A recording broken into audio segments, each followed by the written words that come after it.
Estamos en abril del año 2022. Ya pasaron 2 años y 4 meses desde que la pandemia devastó el planeta, infectó a millones y mató a un número aún no determinado de seres humanos. La economía del mundo cayó en depresión, la inversión quedó paralizada, el desempleo alcanzó los niveles más altos desde la depresión de 1929 y las consecuencias sociales fueron desoladoras.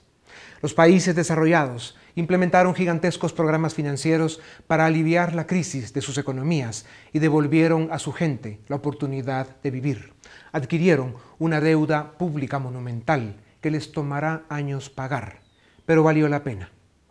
Los países en vías de desarrollo, o como nos llaman, el tercer mundo, con estados paupérrimos, en su mayoría mal administrados, en muchos casos contaminados también por la corrupción, deficitarios de recursos humanos y financieros, con sistemas de salud en crisis antes de la crisis y sin el apoyo suficiente del primer mundo, tuvieron que enfrentar la pandemia cada país en soledad con los escasos recursos que tenían disponibles.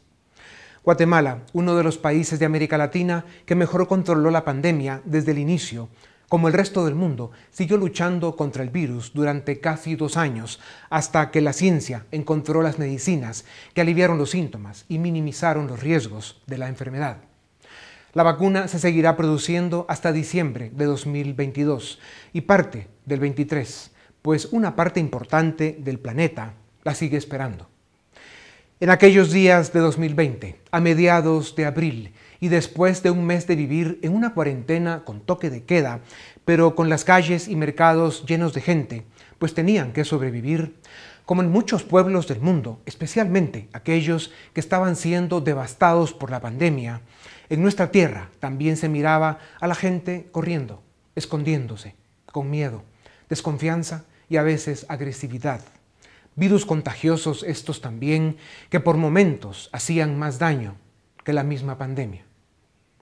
Eran algunas de las consecuencias de enfrentar a un enemigo que atacó a traición y para el que no estábamos preparados.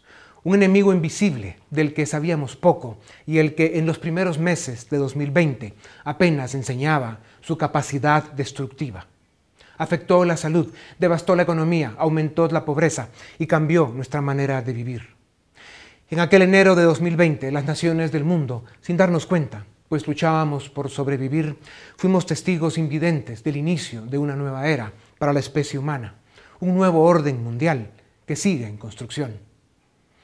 Han sido años difíciles, dolorosos y de enormes desafíos, pero en estos días de 2022, cuando vemos para atrás, damos cuenta de que los guatemaltecos supimos enfrentar la crisis con valentía, responsabilidad y solidaridad.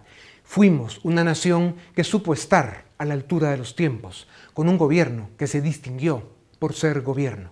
Y hoy podemos decir que las cicatrices y las lecciones aprendidas nos hacen una mejor sociedad.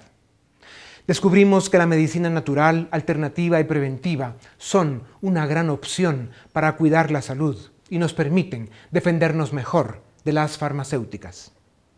Unidos a las demás naciones centroamericanas, finalmente logramos el acuerdo para construir la integración económica de Centroamérica y hoy somos una región unificada, somos una sola economía, somos la nación centroamericana.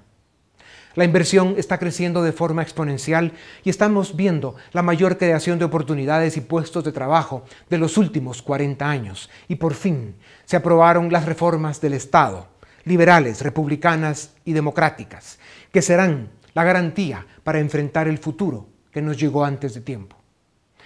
Cayeron las 3 dictaduras que quedaban en América Latina, pues la pandemia terminó de exponer la decadencia económica, social y moral que provocan la ausencia de democracia, justicia y libertad. Los políticos centroamericanos que participaron en los gobiernos y congresos que fueron responsables de destruir la moral pública, corromper las finanzas nacionales y desfigurar el Estado durante años, fueron llevados a la justicia, procesados y condenados por incompetencia criminal y actos de corrupción, y quedaron marcados para siempre como los responsables de las consecuencias de la pandemia.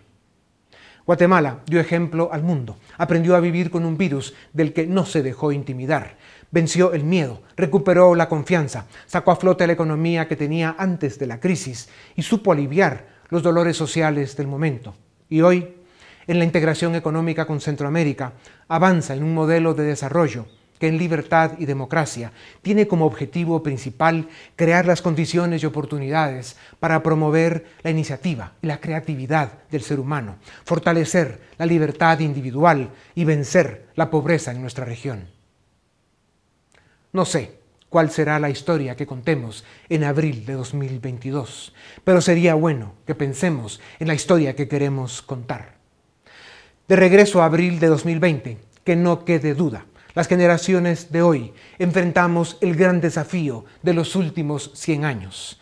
La historia nos cobrará un alto precio si fallamos. La historia nos pondrá en un pedestal si sabemos responder.